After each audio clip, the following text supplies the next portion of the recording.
Okay, good morning, girls. Hope you're well. So today we are going to do ecological pyramids, and then I want you to do task 5. 8A, you obviously just got to do this in task 5. 8B, I'm sorry, I'd like you to do task 4 and 5 today. It really won't take you long, and you'll be done well before the end of the period. Okay, so this is a very quick video just to explain these pyramids. So firstly, the first pyramid we're going to do is the pyramid of energy. So here we have all the pyramids start with the primary producer, okay, all of them. And not all of them are the biggest at the bottom, but the energy will be at the bottom, well, for primary producers will be bigger at the bottom.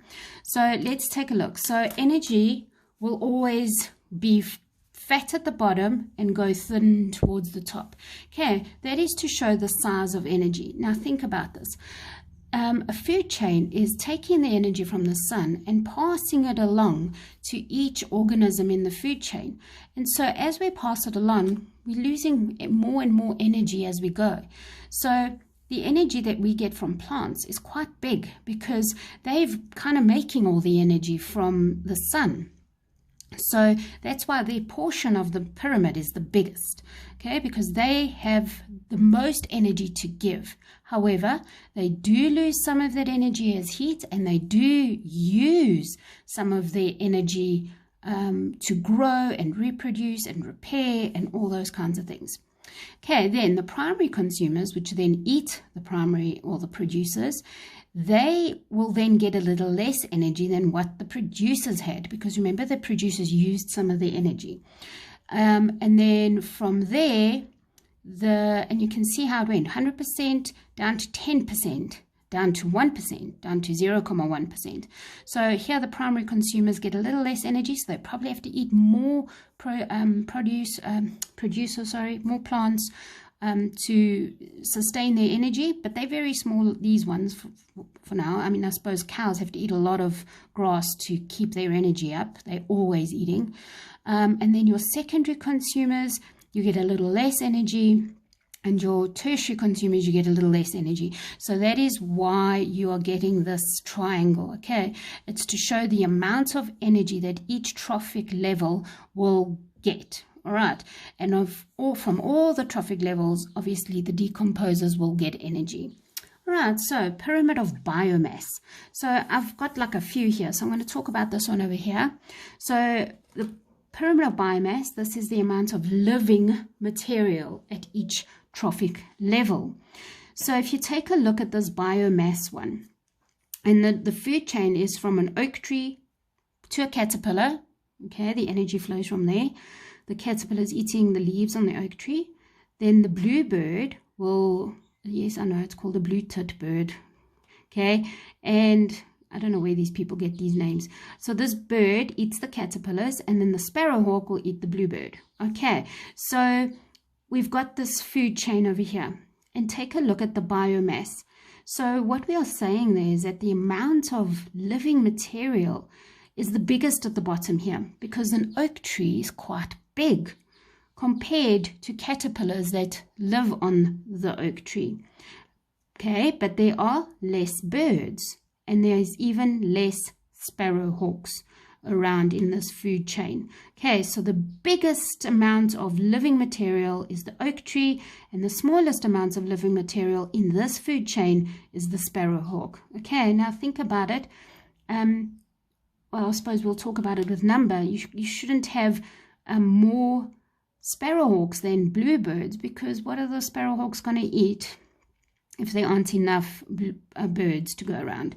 Okay, so that is a biomass pyramid. Okay, so yeah, you're looking at the size of the animals and how many there are. So it's the oak tree is the massive compared to the amount. If you had to put them all in a pile, and you put the oak tree in a pile, and you put the caterpillars in a pile, and the bluebirds in a pile, and a sparrowhawk in a pile, you'll see that the oak tree takes up a lot more volume than the caterpillars and so on. And then the sparrowhawks would take up the least amount of volume. Okay, so that's what the biomass means.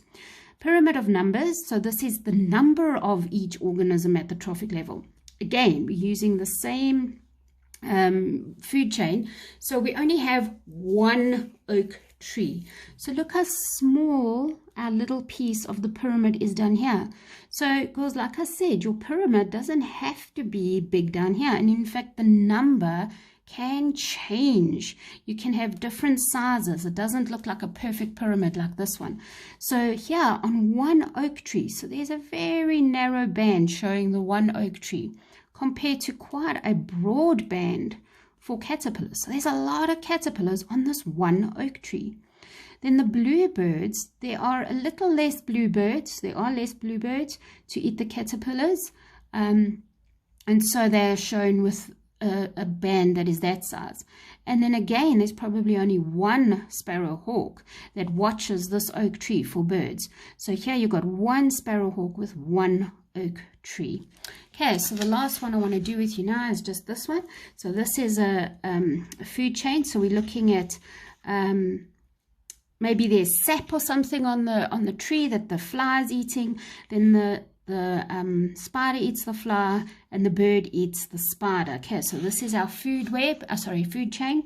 And let's take a look. This is the pyramid of numbers. Again, because it's one tree, you'll have a lot of flies. So the band is rather big.